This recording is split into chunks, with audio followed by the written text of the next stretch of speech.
Assalamualaikum warahmatullahi wabarakatuh. Alhamdulillahirabbil alamin wassalatu wassalamu ala asrofil anbiya'i wal mursalin sayyidina wa habibina Muhammadin wa ala alihi wa sahbihi ajmain. Amma ba'du. Alhamdulillahirabbil alamin, kita telah menginjak pada mata kuliah organisasi dan arsitektur komputer. Organisasi dan arsitektur komputer merupakan dua istilah yang memiliki kedekatan makna. Dalam istilah komputer, keduanya dapat dibedakan untuk mempermudah pemahaman berdasarkan sudut pandang programmer sebagai pengguna komputer dan proses internal dalam komputer. Organisasi komputer berkenaan dengan interaksi antar komponen yang terdapat dalam sebuah sistem komputer untuk menjalankan proses. Sehingga arsitektur komputer berkenaan dengan cara pandang programmer terhadap komputer yang berkaitan secara langsung dengan aspek-aspek pemrograman dalam komputer tersebut. Realitanya, kita setiap hari mungkin dimintain tolong terhadap teknologi-teknologi yang sedang berkembang. Ketika seseorang memerlukan pertolongan terhadap permasalahan, hal utama yang paling diingat adalah orang IT, kayak gitu. Orang IT adalah bukan hanya orang informatika, tetapi orang sistem informasi juga termasuk dalam bagian dari IT. Sehingga seringkali fenomena ini menjadi budaya di mana seseorang yang ingin menyelesaikan permasalahan yang terkait dengan teknologi pasti mencari orang-orang IT. Sehingga di sini pentingnya kita belajar tentang organisasi dan arsitektur komputer agar kita bisa memberikan solusi alternatif yang terbaik terhadap permasalahan-permasalahan yang ada di dunia nyata. Agenda hari ini kita akan memahami apa itu organisasi dan arsitektur komputer. Yang kedua, kita akan memahami tentang konsep dasar informasi dan pengertian struktur dan fungsi komputer. Kemudian yang terakhir adalah kita memahami hierarki perangkat keras dan perangkat lunak daripada sistem komputer. Sebagaimana yang kita tahu bahwa organisasi dan arsitektur komputer sering dipahami secara berbeda, ada yang menganggap keduanya sama dan ada yang menganggap berbeda. Namun secara umum, organisasi dan arsitektur komputer dapat dibedakan menjadi cara pandang programmer terhadap komputer tersebut. Organisasi komputer tidak berkaitan langsung dengan cara pandang pengguna komputer dari luar, sementara itu arsitektur komputer berkaitan erat dengan cara pandang pengguna terhadap komputer tersebut.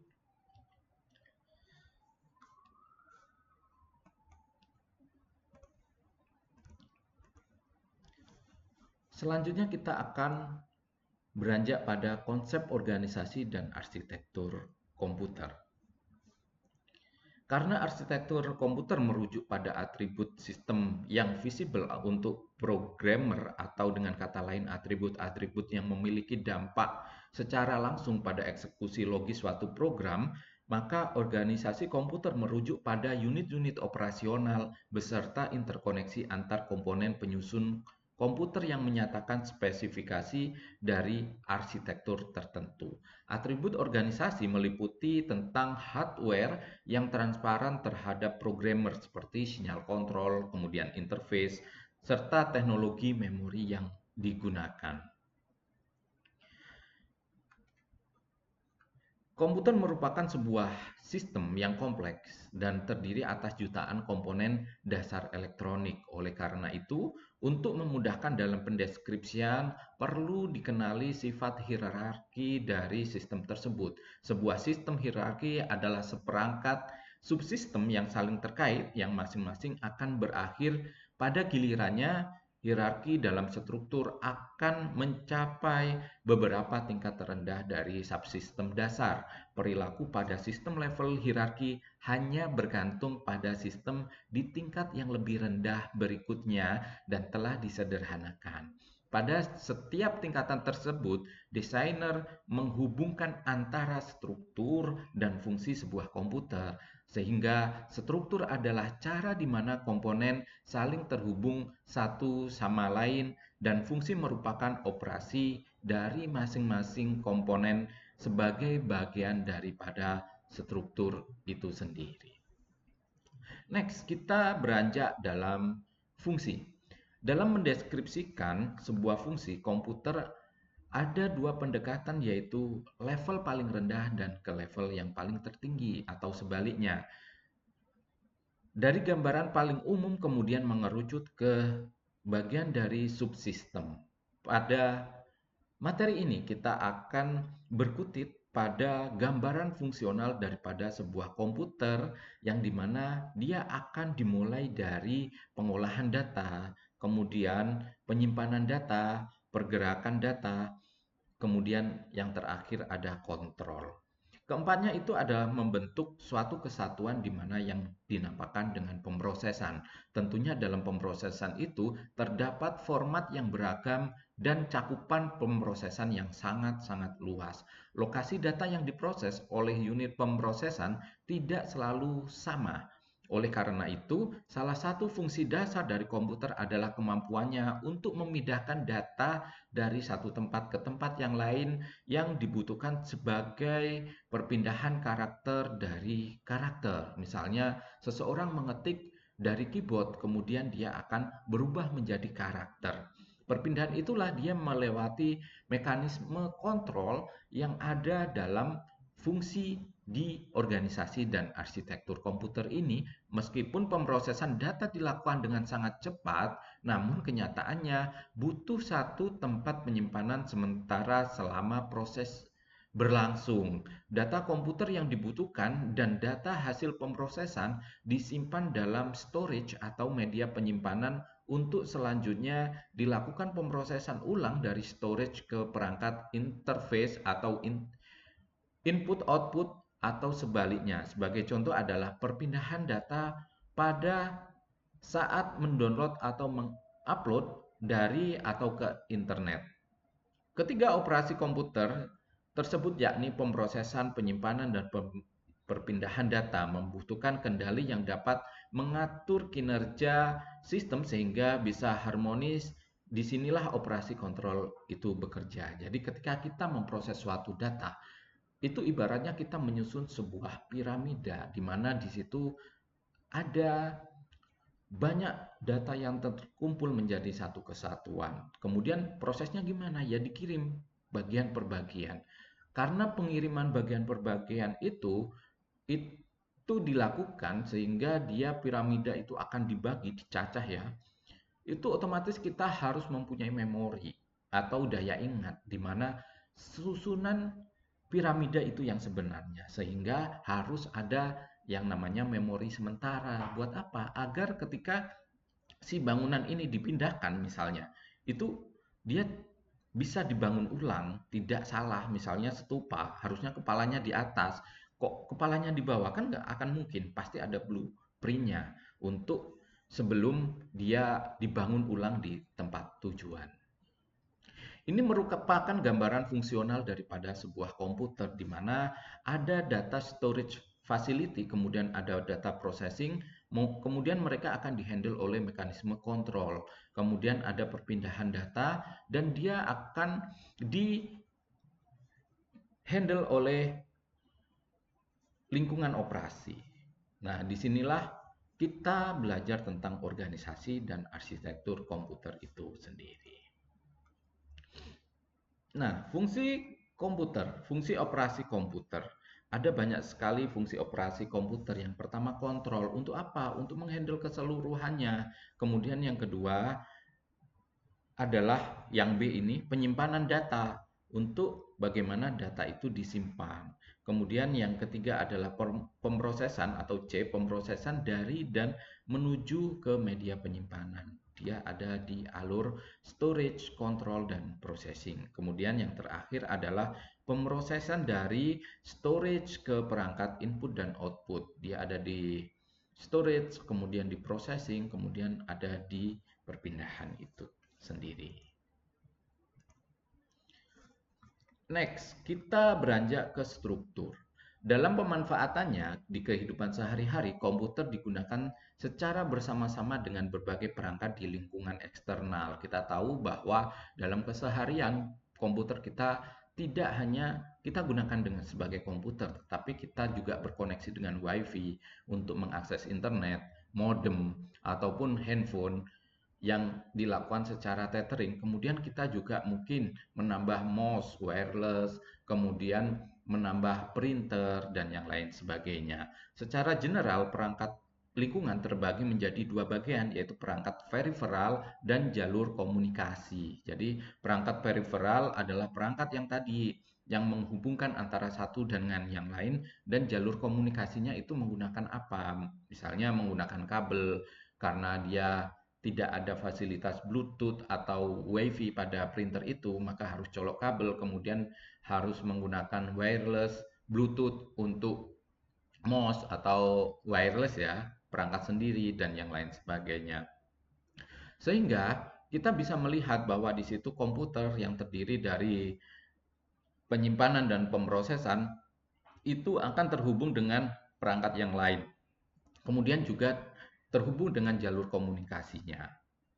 Struktur internal komputer terdiri dari 4 bagian. Next.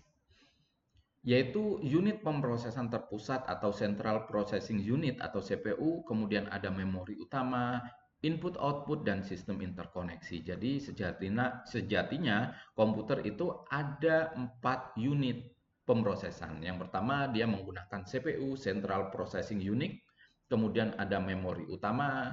Memori utama itu apa? Ada RAM, kemudian ada storage atau penyimpanan ya. Ada penyimpanan sementara yang ada di RAM, ada juga penyimpanan permanen di hard disk.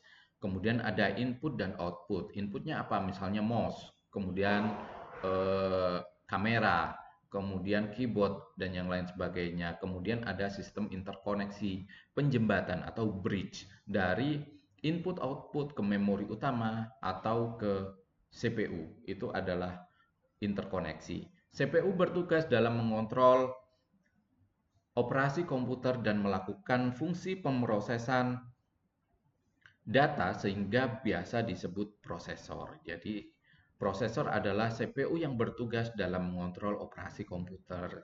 Semuanya dikontrol, termasuk bagaimana kalau hang itu mana yang didahulukan, sehingga di sini teman-teman juga diminta belajar untuk apa itu algoritma first in first out, kemudian apa itu first in last out kayak gitu dan yang lain sebagainya. Fungsinya adalah itu untuk mengatur kinerja komputer, mana proses yang harus didahulukan. Misalnya ketika kita mengakses program, komputer kita hang, tetapi kenapa ketika kita tekan Ctrl Alt Del dia bisa memunculkan text manager, karena text manager itu kedudukannya adalah paling utama untuk apa? Untuk mengontrol sistem. Di mana sih sistem yang menyebabkan komputer kita hang itu bisa di-kick atau dikeluarkan agar proses itu tetap berjalan secara maksimal. Main memory digunakan untuk menyimpan data dan input-output berfungsi sebagai media penghubung antara bagian dalam komputer dengan lingkungan eksternalnya. Jadi semakin jelas bahwa main memory itu digunakan untuk menyimpan data. Ada RAM, kemudian ada hard disk. Itu keduanya digunakan sebagai penyimpanan data. Bedanya adalah RAM itu memori sementara, sedangkan hard disk adalah memori permanen yang bisa kita tanam. Sehingga besok tugas itu bisa dijalankan lagi. Dari mana? Dari storage. Apakah kita bisa menyimpan dari ke RAM, Pak? Menyimpan file itu ke RAM? Nggak bisa. Kita bisanya hanya penyimpanan sementara. Dan input-output berfungsi sebagai media penghubung antara bagian dalam komputer. Ada input, ada output. Itu untuk apa? Agar komputer kita bisa digunakan untuk melakukan pekerjaan yang lain. Masing-masing bagian dari komputer masih terdiri dari subsistem yang lebih kecil. Sebagai contoh, bahwa komponen penyusunan CPU, kemudian ada struktur dari CPU terdiri dari banyak register. Ya. Ini. ALU atau Arithmetic Logic Unit, Control Unit, serta internal CPU interconnection register berfungsi untuk menyediakan storage internal pada CPU. ALU melaksanakan fungsi pemrosesan data Control unit bertugas untuk mengontrol operasi CPU termasuk operasi komputer, sedangkan CPU interconnection menyediakan mekanisme komunikasi antara register, ALU, dan control unit. Jadi seluruhnya tergabung menjadi satu kesatuan yang dinamakan dengan CPU kayak gitu. Di sini dia ada komputer, kemudian input output, ada sistem bus, ada CPU, ada main memory, kemudian ada register, ada internal bus, control unit, ada ALU seperti itu. Itu adalah struktur internal komputer.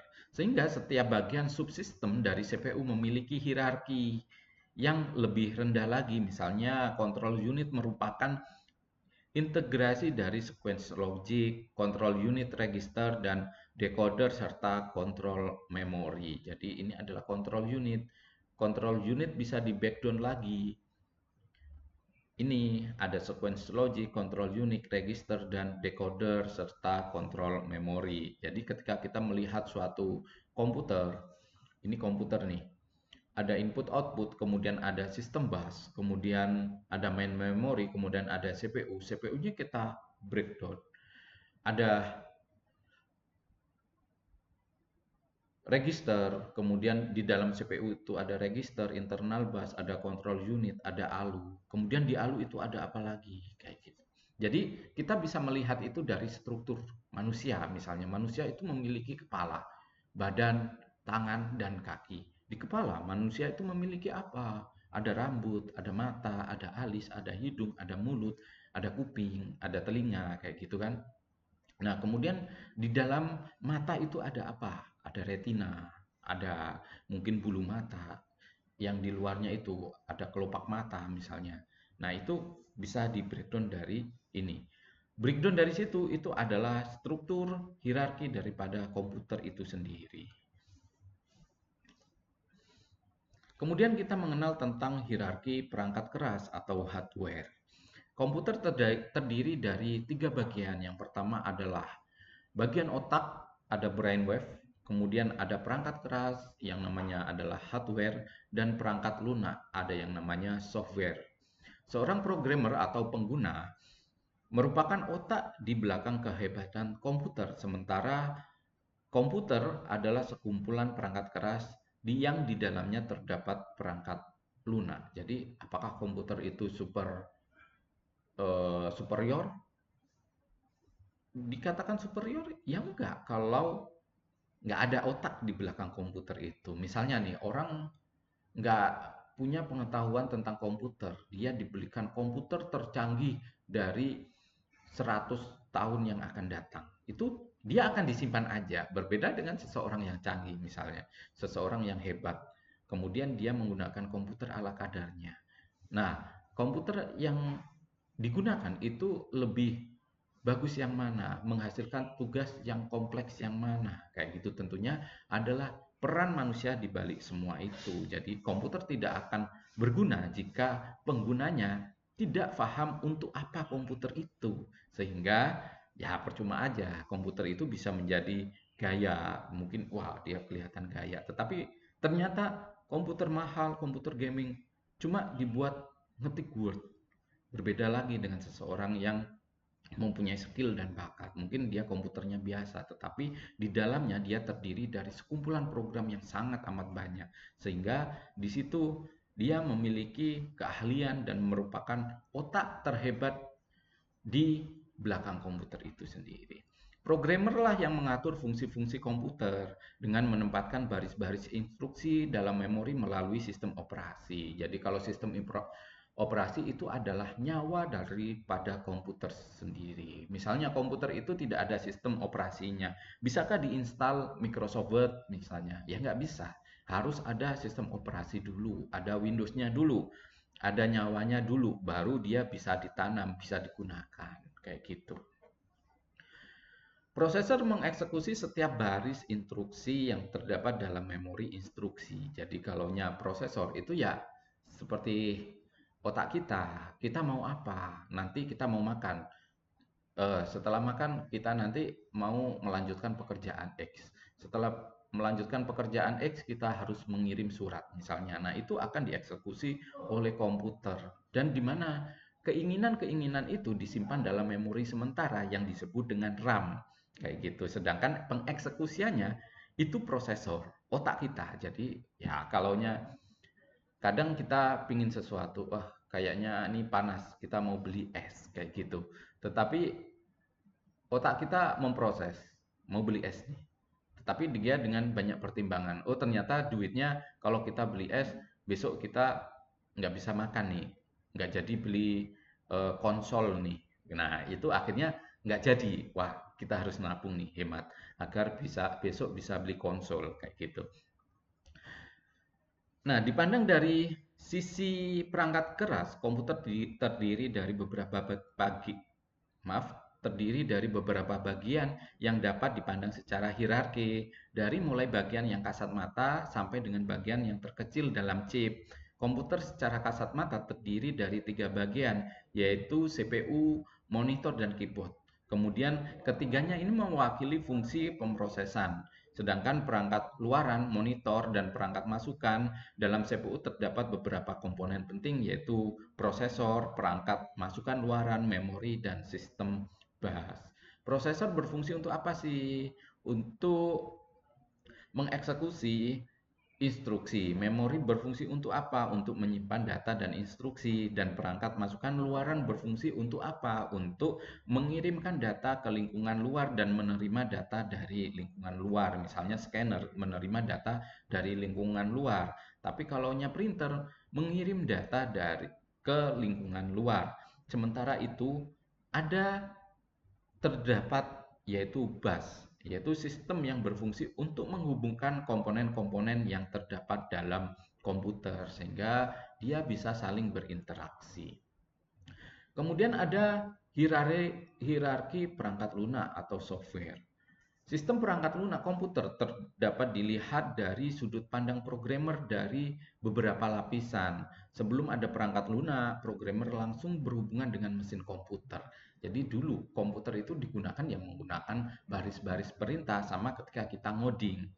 Kayak gitu. Namun sekarang komputer itu lebih humanity, lebih mengerti ke perasaan manusia. Bahasa pemrograman juga dari awal memang ribet. Kalau untuk sekarang, ya Python itu memang dia manusiawi, bisa diperintah. Misalnya A sama dengan 1, B sama dengan 1. A tambah B sama dengan 2 langsung. Tetapi kalau yang dulu kita harus melakukan set variabel dulu. Misalnya variabel A tipe datanya adalah string, variabel B tipe datanya adalah string, kemudian baru dijumlahkan. Misalnya tipe datanya A dan B adalah karakter dijumlahkan, maka dia akan membentuk satu satu kayak gitu. Kalau dia string, dia dijumlahkan akan menambahkan string angka itu. Kalau karakter dia akan menambahkan karakter itu di karakter awal tadi kayak gitu. Mesin komputer hanya mengenali bilangan 1 dan 0. Makanya dulu komputer itu adalah istilah dari gerbang logik, di mana di situ dia hanya ada ya dan tidak. Rangkaian bit digital ini membentuk sebuah instruksi yang dapat dikenali oleh mesin komputer. Nah, ini hebatnya, dia hanya melakukan ya dan tidak, tetapi dia bisa dikenali untuk seluruh pemrosesan yang ada tuh. Sehingga bahasa yang dikenali langsung oleh mesin ini disebut sebagai bahasa mesin. Programmer membuat bahasa dalam bentuk bahasa mesin berupa deretan bilangan biner. Jadi dia bahasa mesin, ya dan tidak. Nanti dia pemrosesan apakah ini sudah bisa diproses, ya. Apakah terhubung dengan print, tidak. Kalau tidak menunjukkan peringatan. Kalau ya ngeprint, berapa banyak halaman yang mau di print, 5 misalnya. Apakah halaman 1 sudah di print? Belum. Kenapa? Karena dia ada menyangkut, ada error di kertasnya kurang. Maka masukkan kertas. Apakah kertas dimasukkan? Ya. Kalau kertas sudah dimasukkan, dia akan ada set statement if. Jika ada yang masih di print, dia akan lanjut print. Kalau nggak ada, ya udah dia akan mematikan error, misalnya seperti itu.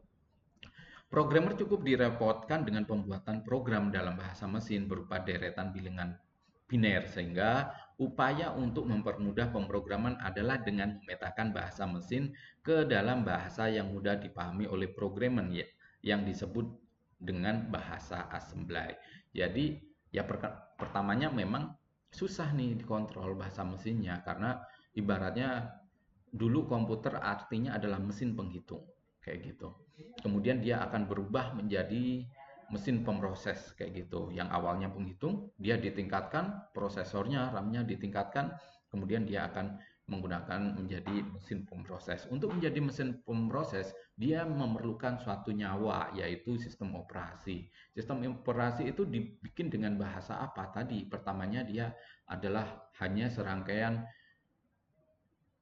fungsi biner, ya dan tidak, 0 dan 1. Kemudian dia ditingkatkan menjadi bahasa assembly. Kemudian setelah bahasa assembly menjadi pemetaan dari bahasa mesin, setiap instruksi dalam bahasa mesin memiliki padanan dalam instruksi bahasa assembly. Misalnya dia diminta untuk melakukan print, dia bahasa assembly-nya itu apa kayak gitu. Dengan menggunakan bahasa assembly ini programmer lebih dimudahkan, kita lebih dimudahkan karena ada bahasa assembly.